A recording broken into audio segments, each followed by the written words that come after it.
Écoute cette parabole. Chez un orfèvre, il y a divers calices en argent, les uns travaillés en bosselage, avec art et ornés d'or et même de pierres précieuses, les autres tirant leur beauté uniquement du métal et de leur forme simple et évasée, tels des calices de lys sur une fine tige. Des acheteurs entrent et regardent. Un grand nombre d'entre eux, de riches seigneurs, achètent des coupes pour leur somptueuse demeure. Ils prennent les plus belles, tout incrustées, bosselées et ornées de pierres précieuses. Puis ils s'en vont. En dernier lieu, un humble prêtre acquiert, avec les oboles de ses paroissiens, un simple calice d'argent.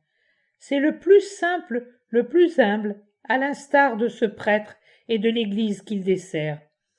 Aussi humble que le permet la maigre somme des offrandes accumulées pièce par pièce.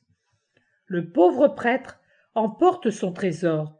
Il est tout heureux à la pensée que Jésus descendra avec son sang et son corps, son âme et sa divinité dans ce nouveau calice plus digne de lui. Le très saint, que ne l'était l'autre, en mauvais état, à la suite de dizaines d'années d'usage. Il ne peut attendre le dimanche matin pour l'utiliser, le poser sur la pierre sacrée, prononcer sur lui les saintes paroles. Ceci est le calice de mon sang. Oh, comme ce calice est saint à ses yeux et à ceux des fidèles, puisque leur foi y reconnaît le sang de Jésus-Christ, le Sauveur, le Verbe de Dieu, le Fils du Père éternel.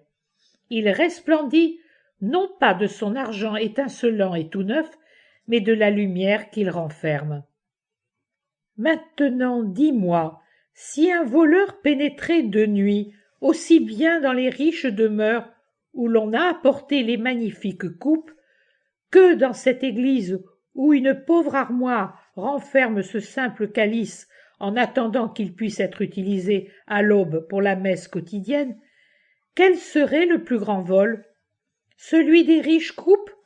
Non, mais ce dernier, car il ne s'agit plus de vol, mais d'un sacrilège.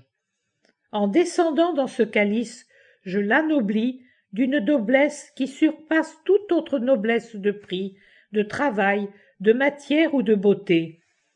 Il est sacré parce que moi je l'ai choisi, et c'est ainsi qu'il doit être considéré. Il faut donc l'utiliser comme tel, avec respect.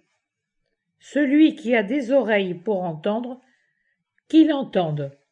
Mais en voilà assez. Le petit Jean est exténué. Il est plus content d'avoir obtenu quelque chose. Tu es une grande mendiante, mais encore plus exténuée. Allez, en paix. Apprends à saluer comme je te l'ai enseigné le 3 novembre. Tu ne le fais que rarement et tu oublies toujours de l'écrire en en-tête de tes lettres. Souviens-t'en. Que ma paix soit avec toi.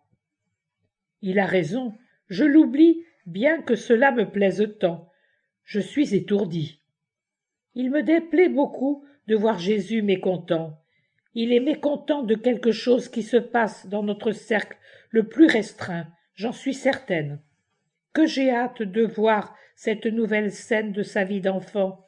Mon Jésus, pour me faire écrire ceci, il m'a fait bouger avant le jour, parce que, ensuite, il ne reste plus de temps libre. Il est maintenant 8 heures et les allées et venues commencent.